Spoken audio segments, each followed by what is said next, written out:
Good morning student, welcome back. और आज के इस वीडियो में हम कुछ कॉन्सेप्चुअल न्यूमेरिकल्स मैग्नेटिज्म से रिलेटेड डिस्कस करेंगे। और यहाँ पर numeral value based numerical important नहीं है, लेकिन कॉन्सेप्ट बेस्ड न्यूमेरिकल ज़्यादा इंपॉर्टेंट है और CBSE exam point of view से वो क्वेश्चंस काफ़ी इंपॉर्टेंट होंगे। तो अब आप ध्यान दें कि इन case of A current carrying coil, the strength of magnetic field at the center of the coil is given by mu naught I upon 2R, and direction of this magnetic field intensity at the center is given by right hand palm rule. Palm rule के according क्या है, curling of finger indicate the direction of current and thumb points in the direction of magnetic field at the center. Coil के case में हम right hand palm rule use करते हैं, and as per our diagram the direction of current is anti clockwise and thumb is pointing in outward direction, यानी इस magnetic field का direction outward. In case of a half coil, now if we have to find the magnetic field intensity at the center, as it is only the half part of the coil, the strength of magnetic field at the center is given by mu naught I upon 2R, or in case of partial coil we use the formula mu naught I upon 2R into theta by 360 or theta by 2 pi if angle is given in terms of degrees, तो theta by 360 radian के form में given है, then we have to write theta by 2 pi। यहाँ पर जो angle है it is 180 degree angle, तो 180 by 360 is equal to half. It means the strength of magnetic field is equal to mu naught I upon 4R, and direction of this magnetic field intensity at the center is again given by the right hand palm rule. Right hand palm rule के according curling of finger indicate the direction of current and thumb points in the direction of magnetic field at the center.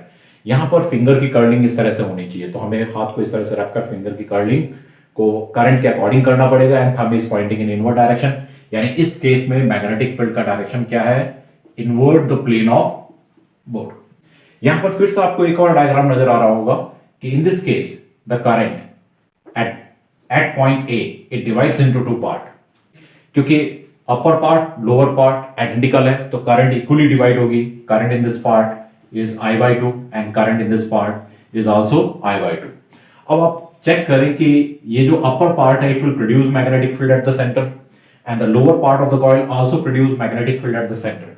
क्योंकि दोनों में current की strength same है, distance यानी कि radius, coil का जो पार्शियल कॉइल है उसका जो रेडियस है वो भी सेम है, तो दोनों की मैग्नेटिक फील्ड की स्ट्रेंथ क्या होगी, the strength of magnetic field due to upper part and due to lower part, both are equal and they are equal to mu not I by 2 upon 2R। यानी एक तरह से ये जो B1 है और B2 है both are equal and they are equal to mu not I upon 4R। अब क्वेश्चन ये उठता है कि what will be the strength of magnetic field at this center, at the center of the coil. इस case में आप ध्यान देना, अपर पार्ट के केस में करंट का डायरेक्शन क्लॉकवाइज है, thumb is pointing in inward direction, यानी कि B1 का डायरेक्शन है inward the plane of board, और लोअर पार्ट में करंट का डायरेक्शन एंटी क्लॉकवाइज हमें नजर आ रहा होगा। तो anti clockwise direction of current के केस में thumb is pointing in outward direction, यानी इस B2 का डायरेक्शन है outward. Means the magnetic field due to the upper part and due to the lower part, they are equal in magnitude but they are pointing in opposite direction, hence their resultant, hence the magnetic field intensity at the center is equal to 0। उस case में magnetic field की intensity center पर क्या होगी, 0 होगी। In this case the current is flowing through the wire and then it passes through a loop like this। यहां पर इस केस में इस पॉइंट पर जो मैग्नेटिक फील्ड होगी that will be due to the current coil and that will be also due to the straight conductor। In case of a coil, the strength of magnetic field is given by mu naught I upon 2R। This is the strength of magnetic field due to the coil, ये coil के कारण है, and due to straight conductor, straight conductor के कारण जो magnetic field की strength होगी उसको हम लिख रहे हैं B2, and that will be equal to mu naught I upon 2 pi R। ये रिलेशंस आपने पढ़ रखे होंगे बायो-सैवर्ट्स लॉ और एम्पियर सर्किट लॉ के एप्लीकेशन में। तो अब आप ध्यान देना कि हम दोनों के डायरेक्शन को चेक करते हैं। इन B1 is the strength of magnetic field at the center, due to coil, and direction of current is clockwise. Thumb is pointing in inward direction, यानी इस magnetic field का direction है inward the plane of board. Okay, and B2 is the magnetic field at this point due to this straight conductor. And in case of a straight conductor, the direction of magnetic field at this point can be determined by using right hand thumb rule. Straight conductor के case में हम rule use करते हैं right hand thumb rule. Thumb rule के according यहां पर upper part में यानी इस कंडक्टर के ऊपर फिंगर की कर्लिंग किधर है, बाहर की तरफ है, यानी इस मैग्नेटिक फील्ड का डायरेक्शन है आउटवर्ड. अब दोनों का डायरेक्शन क्या है, अपोजिट है. Now let us check the magnitude of these two magnetic fields. यहां सिर्फ 2r है और यहां पर 2πr है, यानी कि ये डिनोमिनेटर ज्यादा है तो B2 की वैल्यू कम होगी. तो ये दोनों रिलेशन क्लियरली इंडिकेट कर रहा है कि B2 is less than B1. It means the net magnetic field intensity is equal to B1 minus B2, यानी कि B1 में से B2 को माइनस करेंगे. अगर इसको हम सब्ट्रैक्ट करते हैं तो we can write it as, अगर इन दोनों में कॉमन क्या है, mu naught I upon 2r, तो mu naught I upon 2r with in bracket we have 1 minus, यहां बचेगा 1 बाई पाई. इसको फर्दर सॉल्व कर हम लिख सकते हैं. और इस मैग्नेटिक फील्ड का डायरेक्शन क्या होगा, as B1 is greater, it means the direction of this magnetic field is inward the plane of board.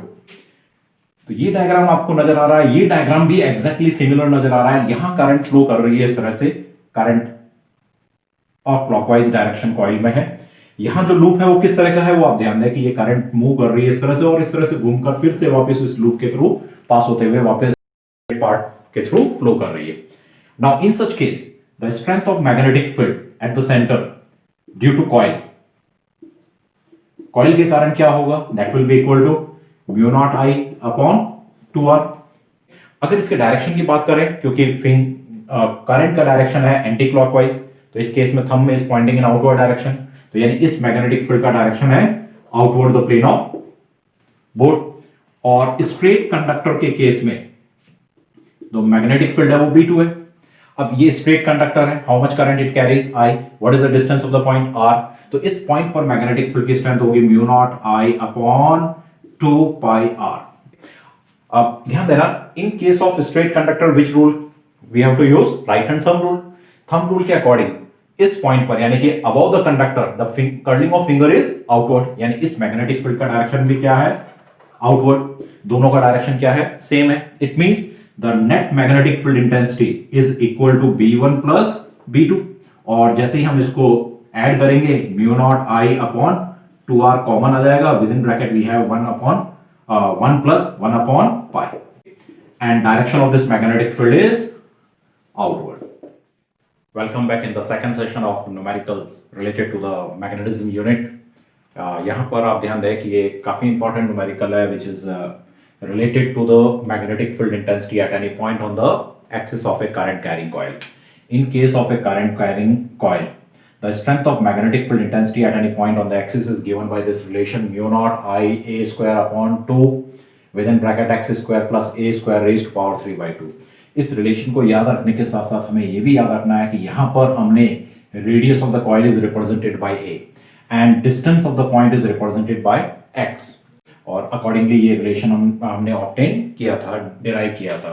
And direction of magnetic field at this point is given by right hand palm rule. Coil के case में whether we have to find the strength of magnetic field at the centre और at any point on the axis, we can use right hand palm rule to give the direction of magnetic field intensity. Now in this question it is given that two identical coils placed parallel to each other carrying equal amount of current in same direction. Same direction का मतलब है यहाँ अगर current का direction anti clockwise है तो यहाँ पर भी करंट का डायरेक्शन क्या होगा, एंटी क्लॉकवाइज है. And their centers are at a distance of 2r from each other. Now our purpose is to find the strength of magnetic field intensity at midpoint of the line joining of their center and the radius of coil. जो coil की radius है वो कितनी है, capital R. अब यहां पर आप ध्यान दें कि अगर हम इस रिलेशन को यूज करें फॉर फर्स्ट कॉइल के कारण इस पॉइंट पर मैग्नेटिक फील्ड इंटेंसिटी कितनी होगी, V1, and it is equal to mu naught times of I a square, where a is the radius. यहां रेडियस कितनी है, R, तो we can write it as R square upon 2 times of x square. यहां पर x का मतलब है distance of the point from the center of the coil, और जो कि ये 2r है, तो ये डिस्टेंस कितना होगा, r means r square plus a square, where a is again radius, तो हम यहां पर क्या लिखेंगे, r square whole raise to power 3/2। अब इसको थोड़ा सा हम सिंप्लीफाई कर लेते हैं, तो इसको अगर हम सिंप्लीफाई करें तो we can write it as mu naught I r square. अब यहां पर इसको अगर हम सॉल्व करें तो ये आएगा 2r स्क्वायर, इसकी पावर है रेज टू पावर 3/2। तो जब r स्क्वायर का पावर 3/2 होगा तो एक तरह से ये r क्यूब आएगा, 2 पहले से बाहर लिखा हुआ है और पीछे बच रहा है यहां पर 2, इस 2 की पावर है 3/2, इसका मतलब होता है root of 8 which is equal to 2√2। तो 2 का जो पावर है 3/2, it can be written as 2√2, और r square raised power 3/2 is equal to r cube. इसको अगर हम सॉल्व करें तो we can write b1 is equal to mu naught I r square और r क्यूब कैंसिल होकर एक r बचेगा, तो we have 2 into 2 is 4√2 r। This will be the strength of magnetic field at C point due to the first coil। अब आप ध्यान दें कि इस पॉइंट पर इस B1 का डायरेक्शन क्या होगा, and direction of magnetic field intensity on the axial line is given by right hand palm rule। As the direction of current is anti clockwise, thumb is pointing in this direction, यानी कि इस point पर magnetic field का direction है along CC2, along CC2 जो हमने mark किया है। Similarly the strength of magnetic field intensity at this point due to the second coil, क्योंकि सारे डायमेंशन सेम है तो वैल्यू तो ऑलमोस्ट सेम आएगी, mu naught I upon 4√2 r। अब आप ध्यान देना इस मैग्नेटिक फील्ड इंटेंसिटी का डायरेक्शन क्या होगा, B2 का डायरेक्शन क्या होगा, सेकंड कॉइल। अब यहां पर एक काफी इंपॉर्टेंट पॉइंट है कि अगर करंट का डायरेक्शन एंटी क्लॉकवाइज है, whether the point is on the right side और point is on the left side, in both cases, or even if the point is at the center, in all the cases the direction of magnetic field intensity is given by right hand palm rule। यानी कि finger की curling अगर हम anti clockwise direction में करते हैं तो thumb will points in the direction of magnetic field intensity at any point on the axis. यहां पर भी करंट का डायरेक्शन कैसा है, anti clockwise, thumb is pointing in this direction, whether the point is on right side और on the left side, the direction of magnetic field is given by the thumb. यानी कि यहां पर B2 का direction भी same है, its direction is also along CC2, means दोनों का डायरेक्शन क्या है, सेम है। Therefore, net magnetic field intensity is equal to B1 plus B2। अगर इसको हम सॉल्व करें तो we can write B is equal to mu naught I, जब डबल करेंगे टू टाइम्स करेंगे तो ये आ जाएगा 2√2 times of R। This will be the strength of magnetic field intensity at point C and its direction is along CC2। अब एक और काफी पॉइंट इंपॉर्टेंट है, इन केस अगर एक कॉइल में करंट का डायरेक्शन एंटी क्लॉकवाइज है, सेकंड कॉइल में करंट का डायरेक्शन क्लॉकवाइज है, मान लेते हैं एक कॉइल में करंट का डायरेक्शन एंटी क्लॉकवाइज है, सेकंड कॉइल में करंट का डायरेक्शन क्लॉकवाइज है। इन सच केस अब ध्यान देना कि इस केस में क्या होगा, B1 का डायरेक्शन तो आ जाएगा अलोंग दिस, सेकंड कॉइल में करंट का डायरेक्शन क्लॉकवाइज है, ओके। तो इस केस में B2 का डायरेक्शन आएगा along this direction, as these two are equal in magnitude and pointing in opposite direction. In such case, the strength of magnetic field at the center is equal to 0। तो क्या question है, कैसा question है, उसके according हमें proper, क्योंकि magnetic field is a vector quantity तो वहां डायरेक्शन भी इंपॉर्टेंट है, हमें उसको देखना भी जरूरी है। हम डायरेक्टली ये नहीं कि B1 और B2 लिख दिया और उसको ऐड कर दिया, we have to check the direction of magnetic field intensity at that particular point due to the two coils.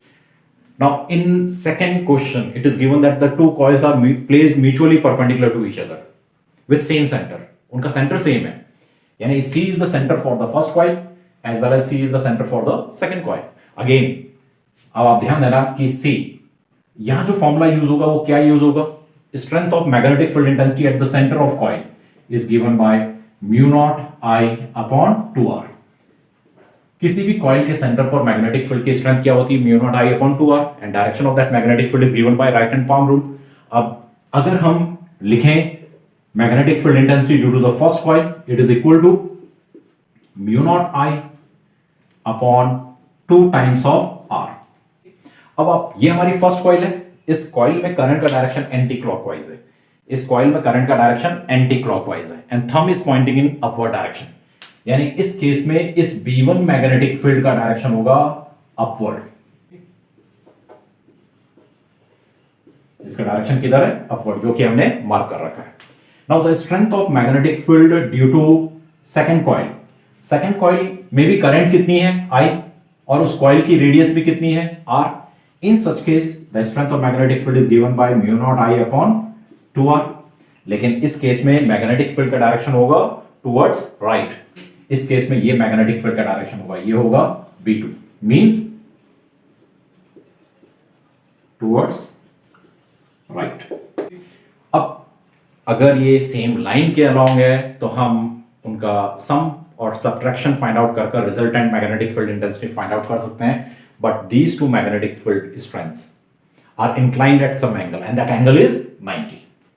In such case, the net magnetic field intensity is given by under root of, यहां पर हम resultant के concept को use कर रहे हैं, तो resultant is given by p square plus q under root of p square plus q square plus 2pq cos of theta।